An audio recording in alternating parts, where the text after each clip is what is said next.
spending months engraving a single design on the dollar, using machines that print 10,000 sheets of money per hour, and scanning over 100,000 bills every hour just to catch the tiniest mistakes.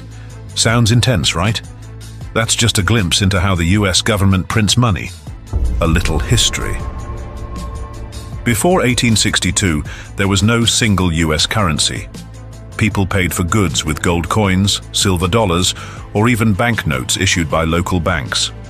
Each state or bank printed its own money, leading to widespread counterfeiting and confusion in transactions. Then came the Civil War, and the US government needed a way to fund it. That's when the Treasury Department introduced the first official paper money, called greenbacks, because of their green ink.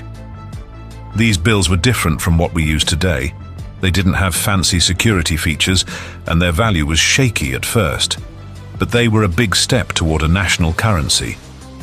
In 1862, the Bureau of Engraving and Printing, BEP, was created to handle the production of US paper money. At first, it was just a small group of workers signing and trimming banknotes by hand. But as the country grew, so did the demand for money. The BEP eventually expanded into a high-tech operation, printing billions of dollars every year from two locations, Washington, D.C. and Fort Worth, Texas. The dollar bills of the 1800s looked nothing like the ones in our wallet today.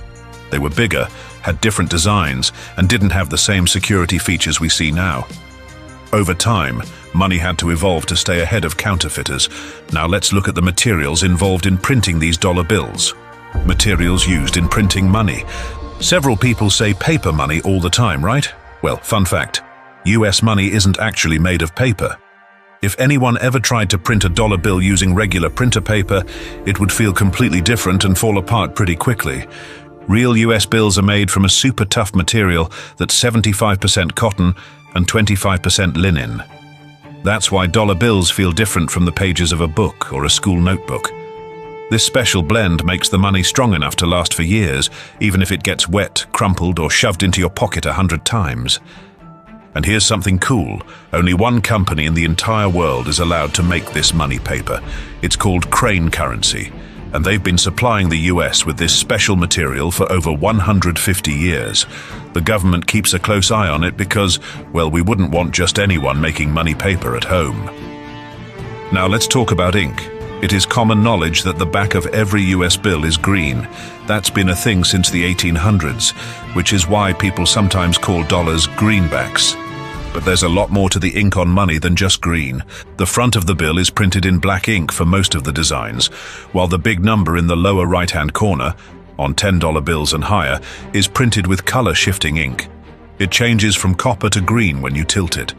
Some bills also have metallic ink to make them even harder to fake.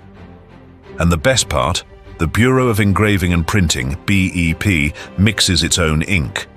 They test it constantly to make sure it's just right before printing each batch of money.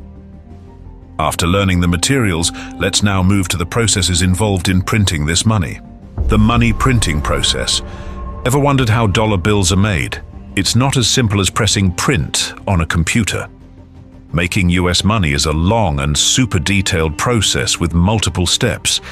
The government takes it very seriously because, well, money is kind of important. The first step is designing the currency. Before any money is printed, it has to be designed, and not just by anyone. Artists and engravers spend years perfecting their skills before they're trusted with this job. At first, they sketch out ideas by hand, drawing everything from the portraits, like George Washington and Abraham Lincoln, to the tiny details seen in the background of a bill. Once they're happy with the design, they use a mix of digital tools and old-school engraving techniques to bring the money to life. Engraving is carving the design onto metal plates one tiny line at a time, kind of like a detailed stamp. It's a slow and delicate process. Some engravings take weeks or even months to finish. But this level of detail is important because it makes US money harder to copy. Once the final design is approved, it's time to start printing. The next step is what is called offset printing. Here the real action begins. The first printing step is called offset printing, and it's where bills get their background colors. These aren't just any printers.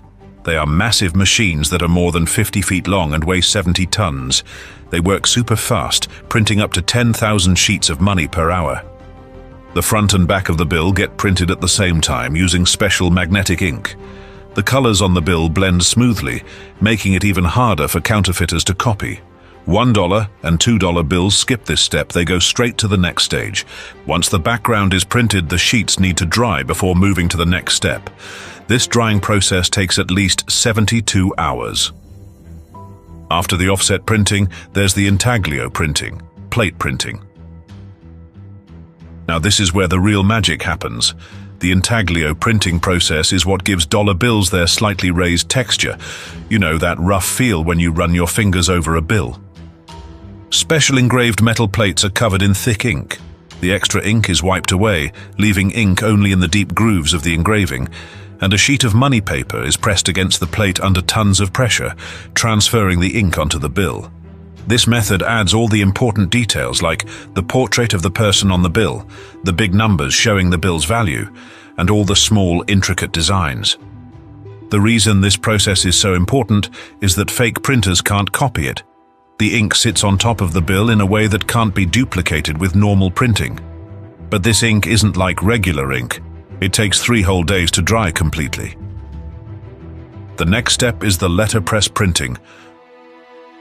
Okay, now we're getting close to the final stages. This step is all about adding the last important details to the bill. The letterpress printing process is responsible for adding the serial numbers, the unique numbers on every bill, the Federal Reserve seal, that round stamp-like mark, and the Treasury seal, another stamp with a key symbol. The serial numbers are printed in green or black ink depending on the bill's value. Once the letterpress printing is done, every bill finally looks like real money, but it's not ready to be used just yet. After the printing is the inspection and quality control. Now comes the final step, making sure every single bill is perfect. The government doesn't want any messed up money getting out into the world, so they use high-tech machines to check each bill for mistakes. They use the Offline Currency Inspection System, OCIS. This is a super powerful camera system that scans 2.5 sheets of money per second. That's over 100,000 bills per hour. It checks for misaligned prints, smudged ink, crooked serial numbers, and any other printing errors. If the machine finds a mistake, that bill is immediately removed and recycled. The rest of the good bills move to the next check. Even after the first check, some mistakes might still slip through. That's why there's a second round of inspections where each bill is checked one by one. If a bill passes all these tests, it finally becomes real money. If not, it's shredded and never gets used. Alright, so we've gone through how money is designed, printed, and checked for mistakes. But how does it get into people's hands? How money enters circulation. People don't pick up fresh bills straight from the printing machines, right? That's because before a single dollar bill can be spent, it has to go through one last journey. A journey that takes it from the printing facility to the Federal Reserve, then to banks, and finally to you. At this point, the money is printed, inspected, and looks perfect. But there's one problem.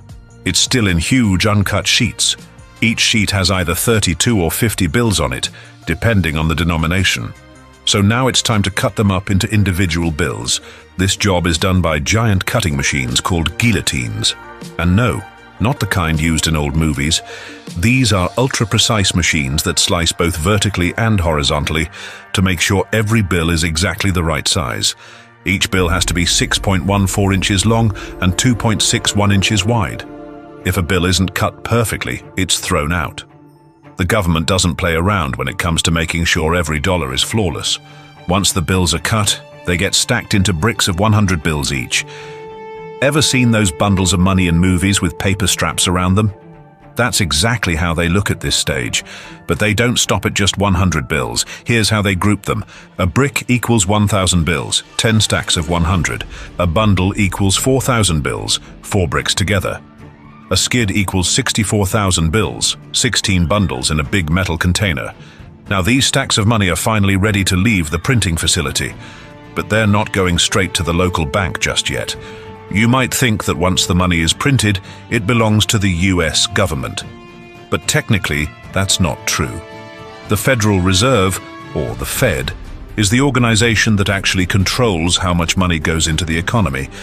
After getting packed, the freshly printed bills are loaded onto armored trucks and taken to Federal Reserve banks across the country. These banks are heavily guarded and have massive vaults to store the money. Once the new money arrives, the Fed doesn't just dump it into circulation immediately. Instead, they hold onto it until banks need it. Some of this money might stay locked away in the Fed's vaults for years before it's ever used. So how does money get from the Fed to the banks? It's pretty simple. Banks place orders. Let's say a big bank like Wells Fargo or Bank of America needs more cash for their ATMs and branches. They ask the Federal Reserve to send them fresh money. The Fed then takes stacks of money from their vaults, loads them onto armored trucks, and delivers them to the bank's cash vaults. And just like that, money is one step closer to people's hands. Okay, so the banks now have the money. To get to people's wallets, it can take the route of ATM or bank tellers. Once money enters the public, it keeps moving around, getting spent, deposited, and withdrawn again and again. However, not all money stays in circulation forever. The US government keeps a close watch on old bills and removes worn-out money from the system. $1 and $5 bills last about 4 to 5 years. $10 bills last about 5 to 6 years. $20 and $50 bills last about 7 to 8 years. $100 bills last 15 years or more, since people don't use them as often. Once a bill is too damaged, banks send it back to the Fed, where it's shredded and destroyed. In fact, billions of dollars are destroyed every year to make room for fresh money. While this may sound strange, it is true. It costs money to print money. Let's understand better. The cost of printing money. Printing money might seem like a magic trick. Just press a button and boom, more dollars appear. But in reality, making money costs money. Every bill has to be printed on special material, using fancy ink and high-tech security features. And all of that adds up. Not all dollar bills cost the same to make.